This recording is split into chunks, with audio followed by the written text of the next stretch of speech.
Hello and welcome to the Social Recruiting Show. I'm, of course, Katrina Collier, author of The Robot Proof Recruiter, which I definitely do not show enough at any point. And I'm a facilitator and speaker. I'm, of course, joined by my gorgeous co-host, the talented talent acquisition professional, the one, the only amazing Glenn Martin. Hola. Oh, the bearded one. The bearded no, one. He's not just the bearded one. You're one of the bearded ones. Hello, Glenn. This week we have another bearded one who is also another talented talent acquisition professional. That's not a mouthful. In the wonderful, wonderful Simon Halkyard, and apparently I'm pronouncing that correctly. Who's come on to give us very correctly. Yes, I'm feeling perfectly, very. not bad for an Australian. I'm feeling Welcome very inferior when I'm looking at that beard. I mean, it's just a glorious, glorious beard. It's an exercise in laziness, Simon.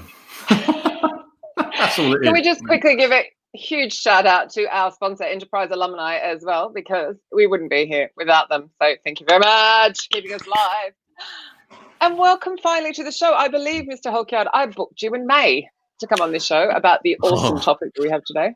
His demands for his rider and some of his people were just so difficult to negotiate with. We had to put it back a bit. More like our queue. Well, I am massively antisocial, so it shows you how much I like you guys. I'm even doing this because I just don't do these things. Well, welcome to the show, man. Oh no, I'm in a people industry, but I'm not a social person. Oh, I thought you'd love it. Oh, the irony. And on that note, as an antisocial person that's got into recruitment, how did you get into recruitment, Simon? Well, like everybody, I fell into it. I went into Michael Page's offices and they said, you could be a recruitment consultant. And that literally was a sophisticated. Yeah, have you ever thought about that? And it's like, no, I don't think anyone's ever thought when I grow up, I'm going to be a recruitment consultant. That's my dream. It wasn't. But yeah, I fell into it. Brilliant. That's brilliant, man. Have you had anybody on the show that has actually said, yeah, from being 8 years old, I was just two desperate people. to be a recruitment? Really? Only yes, two. We have, haven't we? So there was. That I've ever met in my career in recruitment as well. Yeah. Dawn Ward was one. Recruitment. She definitely wanted to go into HR. Her dad was kind of HR director, and I think it was Lewis, wasn't it? Lewis Mallet? Yeah, it was Lewis. Lewis, definitely. So we, out of how many? 178 shows now, 179. Two people definitely chose to go into the world. I've never met one, so that's impressive. Yeah. Cool. So. No, it is bad though that we don't plan a career into this. It's just the allure. We just get allured into it, and then it becomes a career. You never get out. Exactly that. So, show title. What's Simon here to talk about? Oh, did he give his background already? Yeah, I mean, he kind of said he went into Michael Page's office. They got him into recruitment. That was it. The rest is history. Like under a minute. That was it. Yeah. I went to work for Michael Page for several years. I ran my own business for several years, and then I went in-house. So I kind of done the. I've done all three. Perfect. We're used to having at least 5 minutes of conversation on that. I was just quickly sharing it on LinkedIn, so I didn't even.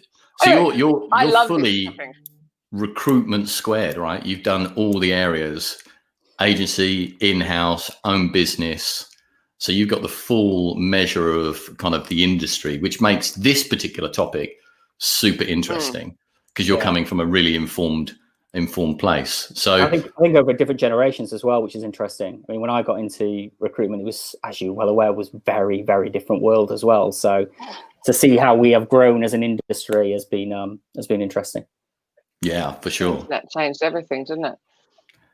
So what year did you? It was about the same time, wasn't it? 2003, 4. When did you join the recruitment industry? I think it's just before 2001. So yeah, heck of a long time. But very much landed into an old school kind of way of working. If you didn't shave, you got sent home. And then quite frankly and quite ashamedly, I bought into it as well and kind of really gave my all to it. So, interesting times. Yeah. So did you only stop shaving during COVID or? No. Yeah. Well, this is our play for a beard sponsor for the show, Simon. So it does give us an opportunity. I honestly think the reason I've got a beard is because I wasn't allowed one when I worked in agency, and I think I'm kind of that's subconsciously I'm kind of grown a beard because now I'm allowed to, and it's amazing. Back then, I accepted that. I was like, yeah, fine, yeah, of course I'll shave. And you just think if anyone asked you that today, you'd be like, I don't think so. I'll go my own way. Thanks. No, I'm sorry, who are you? So hiring managers are not our clients. Now, I assume you don't mean in the respect of an agency where they are. I assume you mean as in-house, or do you mean in general? No, I mean in-house. I mean, I'd certainly say when you're in agency, then they are your clients. I come at it from an in-house perspective. I don't think they are.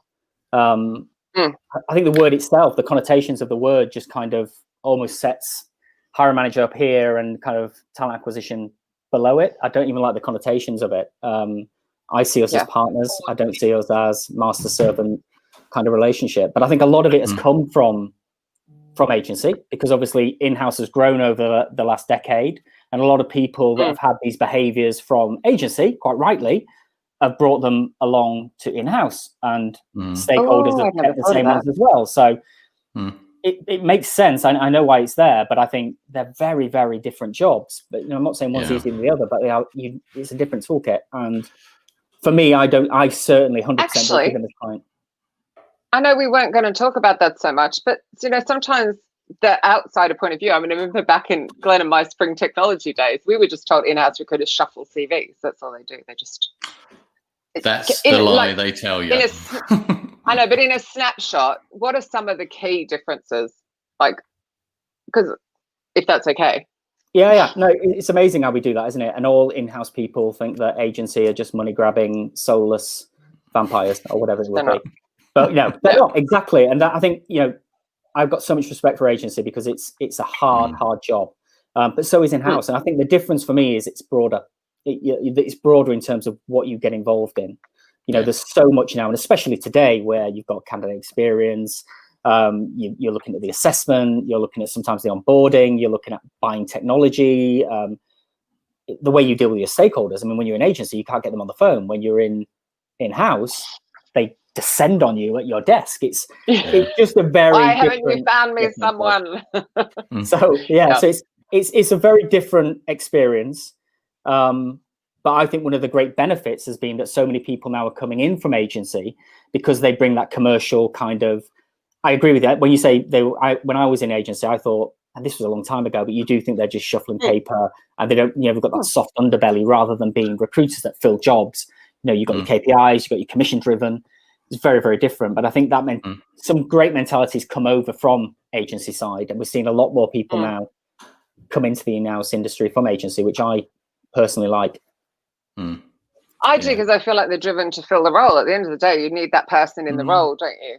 So there's a different benefit because they get to then watch them grow rather than perhaps get a financial reward. But it's still exciting to fill a role. They're expected to fill roles in-house now. It's not a case of you can just use agencies. I mean, the last two companies that I've worked for were both direct hiring over 90%. It's we use agencies, but not that much. You are expected to deliver whilst also delivering, as I mentioned, across that broader spectrum of responsibilities as well. Do you think that like you say, that kind of client mentality is partly driven by the perception of kind of internal recruitment, whether it's agency or internal recruitment, that it's a service provision for the business. So therefore they adopt a kind of service-led approach, as opposed to, as you said at the top of the program, it's a business peer-to-peer, right? The business have, if they're a tech team or dev team, they're delivering on a product. You have a business responsibility to make sure that they get the right people into the team. So it's a peer-to-peer relationship, as opposed to, you're here to service our need, as it were, in terms of people and talent. Do you think that's the case? Yeah, I do. I do think that a lot of stakeholders and hiring managers have very much compartmentalized recruitment as talent acquisition's job, not their job. And that's a deep set behavior that needs to change, because it's not a case of me as a TA professional saying it's your job. It's candidates now that are saying it's your job, and we need to hear from you, and we need more from you, and less from the actual talent acquisition team. So I think it's vital, but I think getting stakeholders to understand it's their job and that everyone is a recruiter in the modern age is a very difficult behavior to change. And you have to really show them what's in it for them, why they should do this, what is in it for them, which it always comes down to. I think having worked with a couple of kind of smaller startup scale-up businesses, I found one where the hiring managers were super receptive to getting involved in the kind of recruitment marketing side, and the actual benefits that they saw from that were almost like 2 to 3-fold based on just kind of managing an agency. So, if you get the opportunity to illustrate that it really works, their involvement has that power, that impact, then there's benefits for both them and kind of talent acquisition, right? Yeah, absolutely. And it's on us. I mean, you just think how much money we spend on attraction and on technology. Everything that we spend, all this massive amount of money is all about, at the end of the day, what it was 10 years ago and 20 years ago, bringing a hiring manager opposite a candidate and those two people deciding if they like each other. That part of the recruitment process hasn't changed. But we spend all that money to get them in the room, and then we give that hiring manager zero support. We just leave them to, off you go. You're a hiring manager, so of course you know how to interview. Off you go. We'll leave it with you. But I do think it's on us. We need to be in that room, and I think that's where you get back to that customer mentality. Because when you think of customer mentality, you leave them to go and do it rather than challenging them and saying, actually, the customer is the company that we work for. They pay your wages and mine, and we're both here to deliver for them. So you need it. You need that more support and that challenge to your stakeholders rather than just acquiescing to what they want. Partner, right? Yeah, partner. And not partnering is free. How much we spend nowadays in recruitment? Partnering is not an expensive thing. So let's just expand on that a little bit, because it links into the title of the show, which is, let's paint the scenario. And I'm sure you've had it. I know I have. Katrina certainly has, both in terms of kind of her agency days and facilitation. You're confronted with a hiring manager with a very classic view of recruitment and what that function does for them. How do you approach that mindset? What things are you thinking? What actions, activities do you take to change their perception? I think the main thing would be using data but data-driven storytelling. So using data to tell stories to them. I think when you look at these things, you've got rational and emotional reasoning. And I think you have to hit both. You have to rationally get them and emotionally get them as to why it's important that they do it. But I think data is a great way, to back up. It's not a gut feeling. Look at the stats. Look at what we're losing. Look at some of the activities and some of the behaviors that you're doing and we're enabling. That is costing you great clients, great candidates that will enhance our business. And their time that they'll never get back as well. Do you sort of like help them along to make them think they've come up with it? That's why I love facilitating. You're coming up. You too. You guys where you want. In a way, but that's why coaching works. You and I both work with Roderick, and that's why coaching's so powerful. So you're sort of guiding them to use the data, but tell those stories to get them to realize they need to change. Yeah, well, it's amazing what you can achieve if you don't need the praise. I think it's exactly that. Yeah, does it really matter? Just kind of get it done. I find sometimes the visibility of kind of talent acquisition recruitment is often creates a false perception from hiring teams. They don't actually fully understand everything that a TA and recruitment team does. Some of the stuff that we do is doesn't have either a value to them. They value a CV sitting in front of them. They don't value the time it's taken to go out, engage that person, sell the opportunity in, talk to them about what they want, align that to the role, then get them into the process, get them energized for the conversation with the hiring manager. Sometimes the hiring manager is just like, oh, you got me a CV, well done. How long did that take you? A couple of minutes? Brilliant. And that's the thing that I think we need to do better in terms of the storytelling around the full value that TA and recruitment bring to a business. Would you agree? Disagree? Oh God, yeah. I mean, it's a great point, that, because everybody for some reason has an opinion on being able to do talent acquisition. Everyone thinks they can do our job. I often have thought if we had the words analyst or scientist at the end of our job, people maybe respect it a little bit more, because I would never go into a data scientist and say, oh, I know what you do. I can do that too. It is a skill, and it is getting harder and harder because, as I said, it's getting broader and broader in terms of what you're responsible for. Yeah. So I do think people completely undervalue what we do. But again, it's up to us to educate them. And we complain and moan, but we don't educate them on what we're doing and show them the value to them and what's in it for them. We just kind of, like you said, box up those CVs and give them and say, there you go, job done. Yeah, I think the recruiters that do it well are the ones that sit with them, right? And then show them that how, like, I always go back to the internet and how I can just go and see how your company is treating people, and therefore how you're hiring managers, and showing them all that kind of stuff. You've got a cheer squad going over here from Mr. Harding. Oh, there you go. That was your previous point. Always good to have the cheer squad.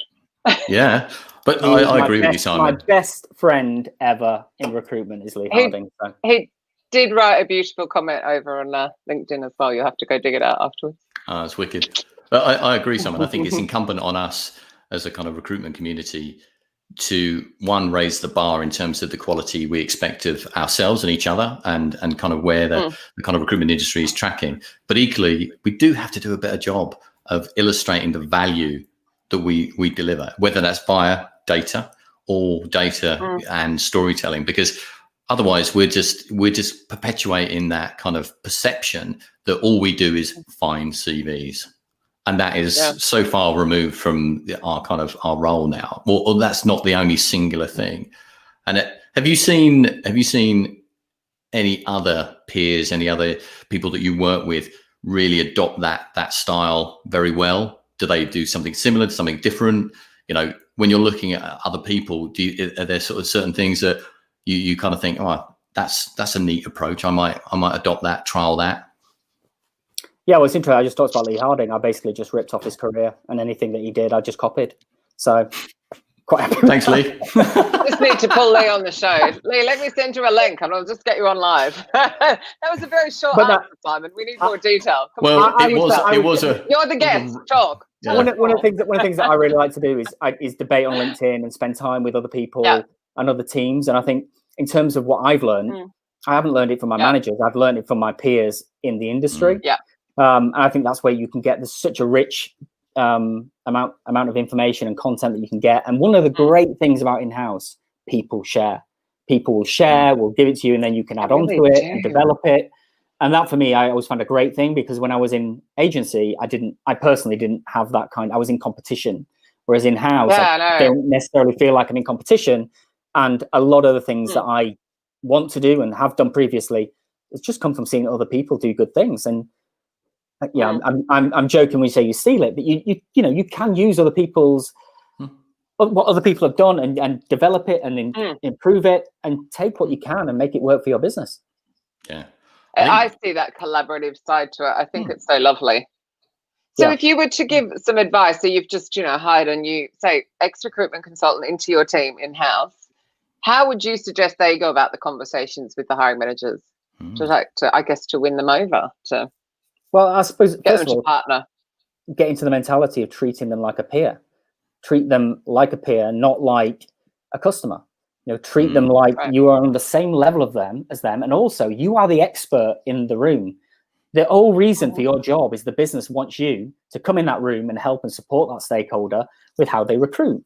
So have that confidence, not arrogance, but have that confidence that you are the expert, not the stakeholder, and show them what's in it for them. That's the biggest thing, and that's quite an old sales technique, but I think it just stands the test of time. If they don't see what's in it for them, then they don't want to do it. And then they think they're doing your job rather than their job. But I do think it's that mentality that you go into your business with. Are you going in with that mentality of kind of acquiescing and being a concierge to your hiring managers? Or are you going in as, we need to change some things. There's going to be a bumpy road. I'm not here to be confrontational, but I'm here to help us get better because we both have the same customer, which is our business. Do you think as a leader, though, you've allowed that? Because I do see some other heads of talent that I would be a little more reluctant. So, for example, if I needed to say, no, Mr. Hiring Manager, I am, or Ms., sorry, that was a bit sexist.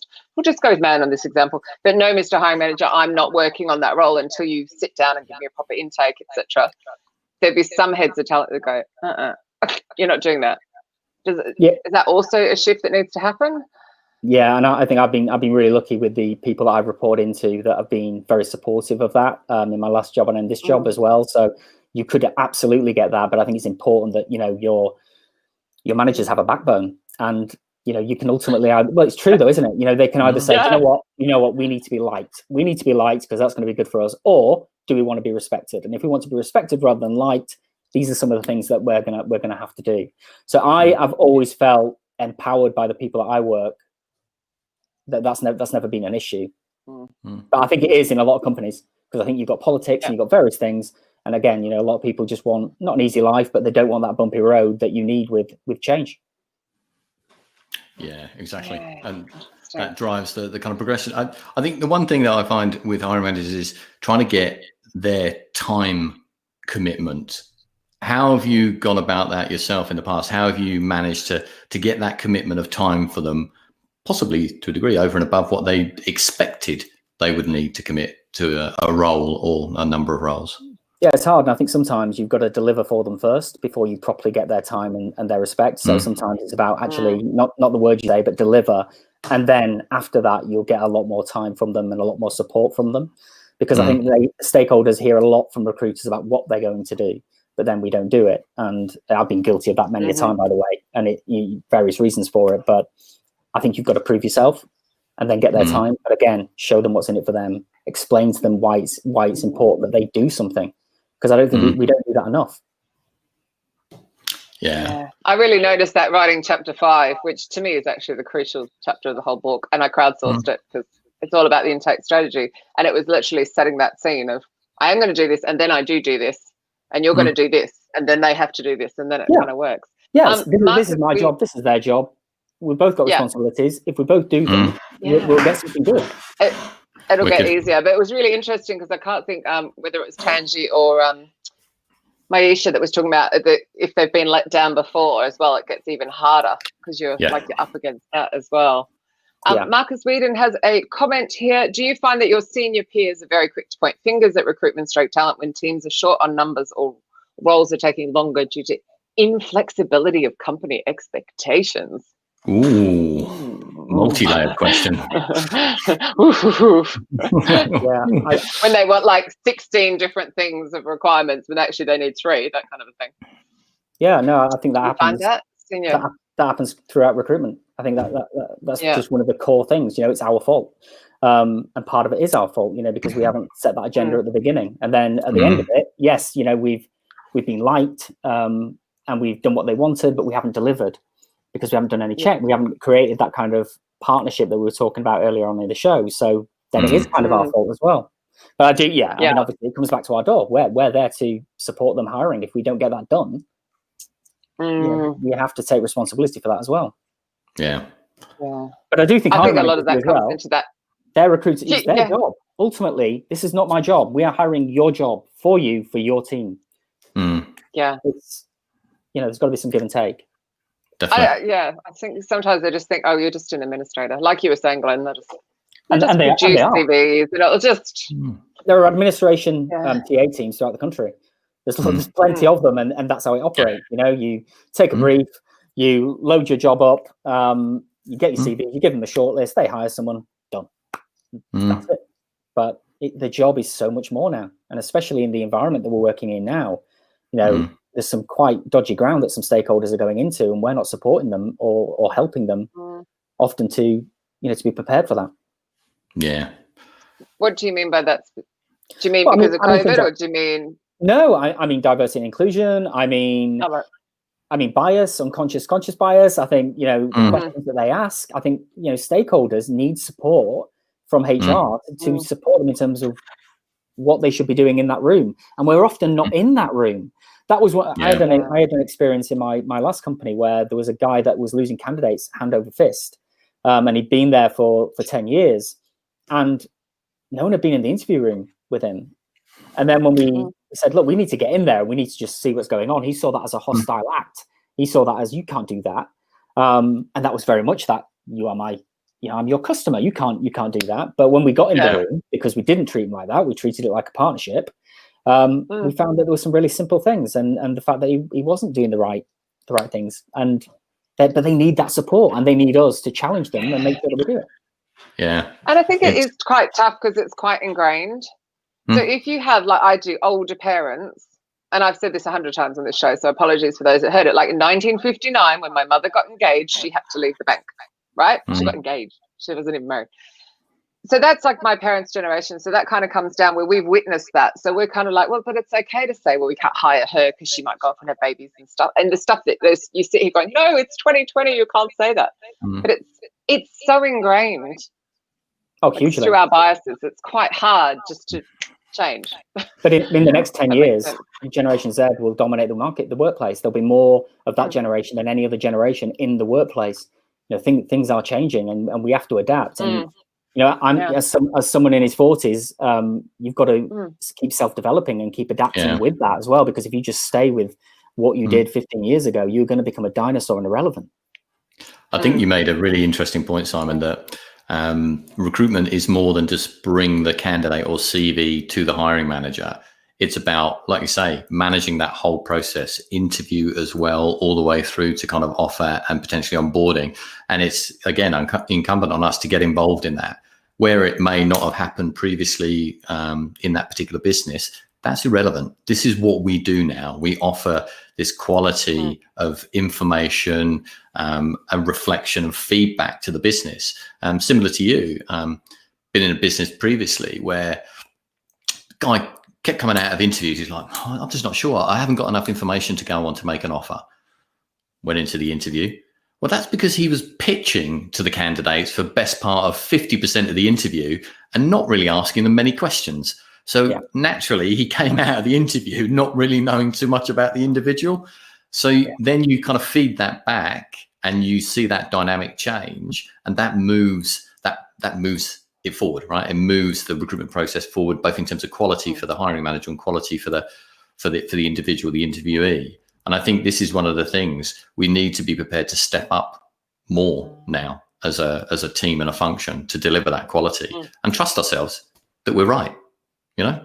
Yeah. And it goes back to what I was saying earlier. How can you do that when you've spent so much money as a function to get that candidate in that room with that hiring manager? How can you then just leave it up to faith? Just off you go.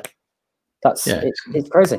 That is and especially when you're working in candidate-driven markets. I mean, I work in tech. You know, candidate is still king or queen, but it is. You know, you've got to win over those candidates, and the hiring manager is the most important person in the TA process, and they're the person that can do that. You could have a terrible candidate experience right up to that interview, and your hiring manager can save it, or you could have a great one, and the hiring manager could lose it for you. Or the opposite.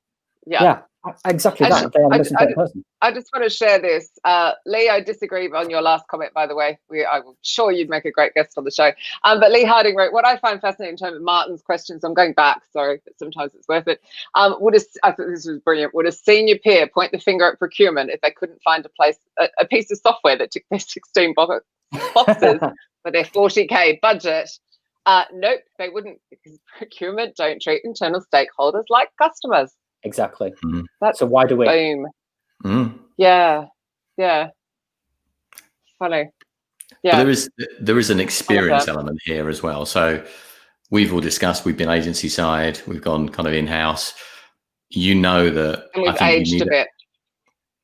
Well, yeah, I mean, a little bit, but we do. Like we said, we're talking 19 years experience, 17 years experience. I think you've got about the same. So you get a lot more. The more experience you've got, a lot more audacious you get to go, I'm sorry, no, Mr. Hiring Manager.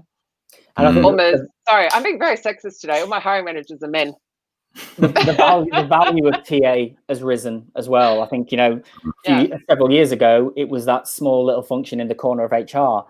It's grown. You know, you are now seeing TA being a real fundamental part of HR teams, which is great to see. And if you look at the people that lead HR teams, you'll never see a TA person that's leading. It's always someone that's come from HR business partnering or from L&D or some other area. So even in spite of that, TA is really the area in HR that's grown probably the most, or certainly that I've seen over the last several years. Do you actually think TA should sit in HR?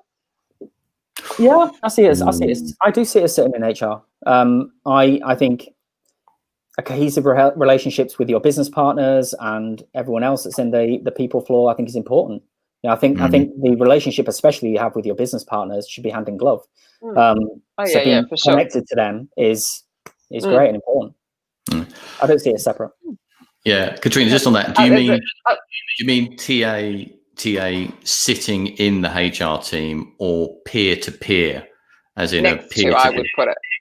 Yeah. You mean literally sitting in the function? I don't mean physically in the building, right? I just mean as far as TA is its own function, but it's parallel to HR and to marketing and to sales and to whatever other functions. You know, that I just see it having its own worth now, as opposed to it's part of HR itself. That's what I kind of meant, but we won't go there. That'll take forever. And we've got an awesome question from Debbie. Hey, Debbie. We need a whole show on that. I'd love to have a big fist fight on that one. Yeah. How do you handle hiring? Hello, Debbie. Sorry, that was very rude of me, wasn't it? How do you handle hiring managers who want to shop before they commit, even when they have a great candidate right there in the hand? We like this candidate. Good interview. Who else have you got? We want to interview several before we commit. Do you get that? Or do you just slap them around, Sonny? No, I've seen that. I've seen that many a time, and I think again, it's being brave enough to tell them that they're being ridiculous. You know, and also show them the data of how long it's taken to get to the point that you're at, and back it up with fact. Don't just back it up with emotion. Yeah. But yeah, if you've got a great candidate, why not offer them the job?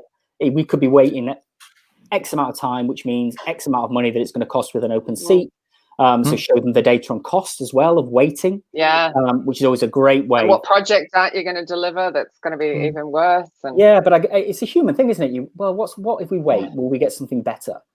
Yeah, potentially. But then you could say that with the next person. When do you stop? If you've got a good candidate, they tick all the boxes, then hire them. Equally, there's a point that don't present somebody you don't believe in, right? Yeah. You know, you're an advocate for that individual as much as you're an advocate for the business. I know Debbie buys into this 100%. I mean, she builds really strong, positive, kind of working relationships with the individuals that she represents. So when she goes to bat, and if she's telling a hiring manager, this is the person you need to hire, she would have done all her due diligence. She knows exactly why that person is spot on. So she's in a position then to kind of go, well, why would you want, after everything I've just told you about this individual, why would you want to wait for this perhaps other person to come into play? And I think that's the point you're making, Simon, is that you've got to be prepared to really advocate for the people that you're representing, both from a business perspective, but equally from an individual candidate perspective. Yeah, absolutely. And, when you're sending that shortlist in as well, don't send 8 candidates, send a couple of candidates that you believe in, that can do the job. I think it devalues your legitimacy if you're sending huge shortlists out to your hiring manager. It shows that you don't really fully understand what they need, or you're not quite sure. Whereas if you send, look, there's 2 candidates, they can both do the job. Yeah, I'm pretty sure they've ticked all the boxes in a much better position. That wouldn't happen if you do that intake strategy session correctly as well, and set the scene and explain. And then if you know your market and all that kind of information, so you can say, look, there are only so many. So if you're setting the scene from the beginning, agree with you. Because so many hiring managers will say, I need to see several people. Why? It's just an arbitrary number that you're saying, not needed. Yeah. A few positive comments I also just want to add. Chris Allen Smith, be a trusted advisor in all things talent, especially critical data. And hang on, there's more to it. Sorry, there's the rest of it. Also know their business and what type of, I'm not sure people, I guess, are missing from their teams to help establish high-performing teams. True as well. Yep. Oh, Sarah Gordon, TA should sit in HR as long as HR sits in the C-suite. Oh, you could argue TA should be more closely connected to marketing, I guess. TA impacts everything and definitely deserves a voice of its own. It does deserve a voice of its own. Yeah. Sarah Gordon, you're going to come on and debate that one out. But you are, Sarah. It can have a voice of its own within an HR team. It doesn't have to assimilate if the HR team let it. Yeah, absolutely. If it's allowed to grow and develop. That doesn't happen. I've seen teams where there's the real friction where the roles and responsibility haven't been outlined properly, and they're all taking my job and it comes back to, I think people don't understand what we do, and people that lead those teams. Like I said, you don't see any leaders of people teams and HR teams that have come from TA. So I think we're the misunderstood kind of function within that remit as well. To be fair, I'm still trying to work out what HR do, and I've been running events for them for years. And I tell them that every single time. I'm still trying to work it out. I think in the eyes of the I'm business, the generation that was ignored by HR. Sorry. Yeah. Well, and I was with you on that. I think that in the eyes of the business, HR have accreditation, CIPD. Recruitment talent acquisition has no accreditation. So by virtue of I think there is a mindset shift there where it's kind of like, well, that's an accredited profession. Whereas, as we have discussed at the top of the show, some 177 people that we've spoken to just dropped into recruitment. And I think that continually comes back as a kind of narrative. But HR are accredited. Talent acquisition isn't accredited. So here's a question for you. No right or wrong answer. Do you think that some form of accreditation, Simon, would validate, add value, increase the professionalism of recruitment in some way, shape or form? No, I don't think it would to people in HR. I think showing them what we do, bringing them into our processes more and demonstrating it is the accreditation that you need, not a qualification on your CV. And again, it's because we talked about it earlier. If you just provide your stakeholders with CVs that have all the work's been done, but you've not shown them the work, what do you expect? They're not going to think. They're going to think you've been on LinkedIn for an hour. You've got several candidates. You've pinged them over to me easy.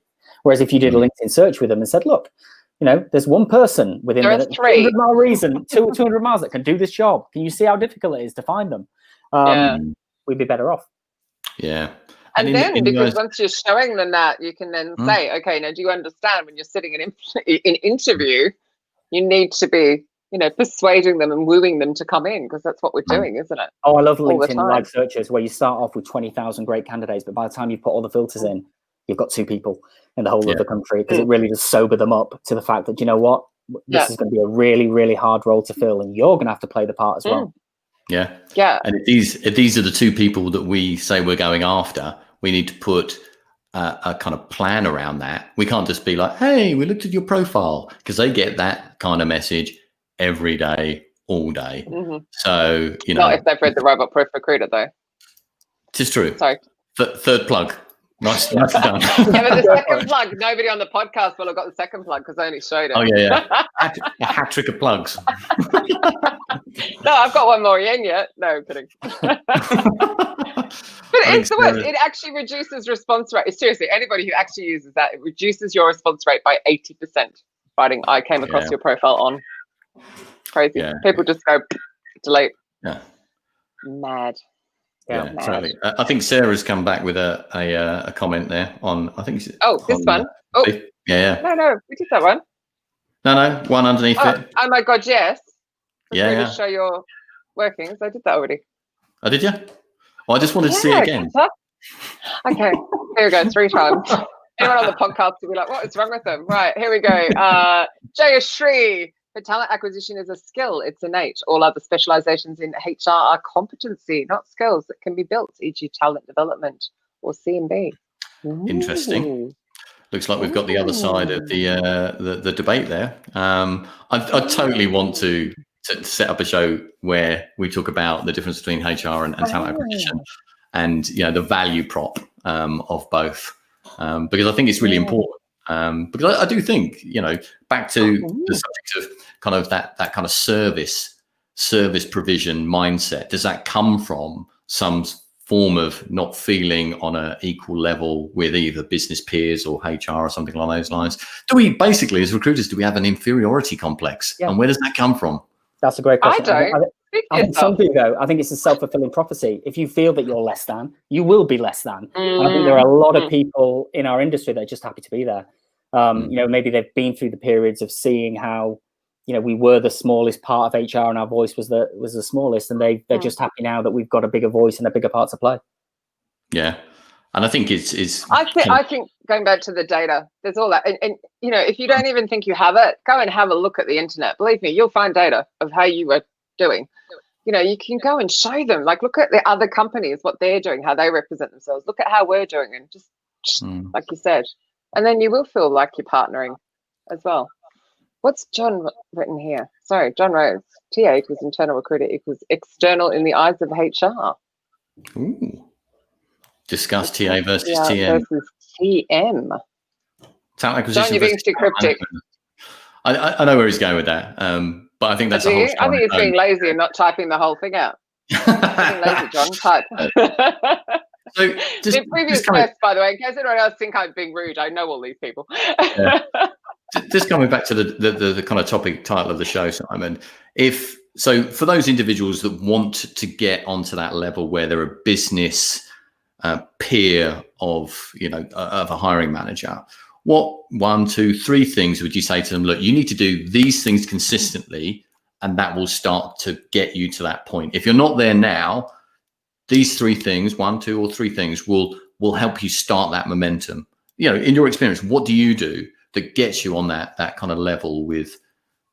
Yeah, I do think we talked about the fact that the mentality is crucial. So you have to, first of all, somehow find in yourself that you are equal to these people, and don't live and breathe a hierarchical structure, and accept that you are the expert in the room. I think that is fundamentally the key thing. I think you've got to believe that yourself before you can get anyone else to believe that you're an expert in the room. So for me, that's crucial. But then also that data. Use that data. It is a crucial tool to storytell. Yeah. I think at the moment we jump up and down a lot and we say this is what we should be doing, but we don't back it up with facts. So I think if you believe that you are the expert and you show that you're expert with the data, you're going to be going in the right way, the right direction. And I think you touched upon something that you yourself have been experienced and found really powerful, was having really supportive leaders, really supportive people, advocates in the business for you and your value. And I think that's important too. That may not be a talent acquisition head of people, could be a business sponsor, but I think you do need somebody to advocate for you in the business as well.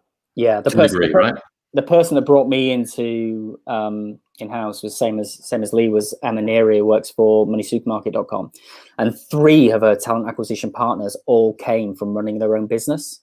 So I think that straight away just shows you the strength of character of someone who would bring in 3 people with big opinions on from running their own business. You'd probably shy away from that. I think they're not the people that I want to kind of bring in. But it is, if your leader's got that backbone and your leader has that kind of innate strength, then you have that freedom to then go out and express yourself as a TA professional. Yeah, I think that individual you just mentioned really cool. Super smart. Immediately realised the value that you 3 could bring. Commercial acumen, drive, understanding, creativity. Yeah, and a lot of people because if you run your own business, you're really resilient, aren't you? You'll go and find new ways of doing things. You'll circumnavigate to get where you need to get to, and wow. It's certainly the hardest thing that I've ever done is running your own business. So much respect for people that are doing it now, because that job 100%. Was incredibly difficult. So, but now, I mean, I love to see small recruitment business independents, matching the big boys out there and delivering as well. It's great to see. And that's the thing, that's one of the benefits of the internet. Yeah, when you go in house, just because you come from agency world, don't lose the respect for the agency folks, right? Remember, you were there once. Let's support one another. It's we're a community. We're not 2 sides of the fence here. We can work in partnership really well. But the most perverse thing about that, Glenn, is it's the people. Then you come in from agency into in-house, get drunk on power, and start treating them like you were treated, and it's a circle of bad behavior. And it's crazy that you experienced it and then you go and deliver it to someone else, rather than being, I know exactly how you feel. I've been there, but I think there's a lot of recruiters discovering how recruiters treat candidates at the current time as well. They're all job hunting. I hope they remember that when they go in, they've got a job as well. So both, if you're in house, how you treat agent, but even just how recruiters treat each other. It's just. But some people that come in house, that the ego gets puffed up. They peacock around and they want to, they want to show that they've now got some power. And it's crazy. Yeah, you've been there. You know what it's like. Yeah, exactly. So respect the role they're doing, right? And I remember agency side, some of the best conversations I had with TA people were just really honest ones, where they were like, "Look, Len, appreciate you want our business, but at the moment there's this and this. We don't really need to engage you, but we can if this kind of scenario comes up." And you're like, you know what? I can work with that, rather than continually cold calling somebody who's just generally not, kind of interested or going to engage. So I think, respect to one another within the community is really important, super important. So to Katrina's point, for those people that are just kind of not getting back to recruiters that are applying for your roles and stuff like that. Stop it. Stop it and step up, right? These people are part of your community. Show them some respect. Give them some feedback. Like, God, I think and also because you're just damaging your future recruitment, but just treat people as you'd like to be treated, because the shoe could be on the other foot like that. So sorry. I do think it cuts both ways, though. I think that if you are approaching in-house teams, do your research. Do your work first. Don't just say, hey, we want to work with you and fill roles. Well, you don't know anything about us. How do you know that? You might not be a good fit. There's so many things that you can do to just give yourself some quick credibility. Definitely. Yeah, 100%. Don't start with, I want to work with you. Yeah, the same if you're job searching and want to approach a TA team. The same thing. Do your research. Yeah. So as well. So we're out of time. What? But we did sign up 2 more guests, but unfortunately they won't be on until December. We seriously have a long queue going. Much as they don't know that, but December. Next week we have Rowan Dickinson. I am saying that correctly. I am talking about actually mentoring, which should be quite cool. We visited that topic earlier in the year, so it'd be quite nice to have another viewpoint on it, which I think is incredibly important. And actually some of what you've just been talking about, Simon, was almost like getting mentors in the business, isn't it? To have people on your side to help you. So thank you for that. That was awesome. Thank you, Simon. Awesome, and thank you, seeing you said you don't often come on these things, for deigning to come on the social media show on Friday afternoon at 3 o'clock when it's sticking hot. You two guys are great. I love your show. And Glenn, you've got the kindest face in talent acquisition. You just look like a very kind man, I have to say, with a glorious beard. Well, I think it means I don't look kind, which is quite worrying. I will take that compliment. I've got a problem with your beard. I am obsessed by it, so I need to get out of this conversation now. I'll slip you a little lock and send it here. Like, seriously, if anybody knows someone who has beard oil, we really do want a beard oil sponsor. That would just be so funny. And it's just someone knows someone that makes beard oil, for goodness sake. Anyway, on that note, thank you everybody who's tuned in and for your fantastic questions as well. Everyone's been all over, which has been really awesome. We shall see you at, of course, thank you Enterprise alumni, of course, for keeping us going. And of course, Mr. Halkyard for being on the show. We shall see you at the same time, which would be 3 p.m. UK time before I get in trouble, 10 a.m. Eastern. 4 p.m. European and 7 a.m. Pacific. Anyway, thank you again, everybody, and have the most wicked weekend. Bye. Have a great weekend, everyone.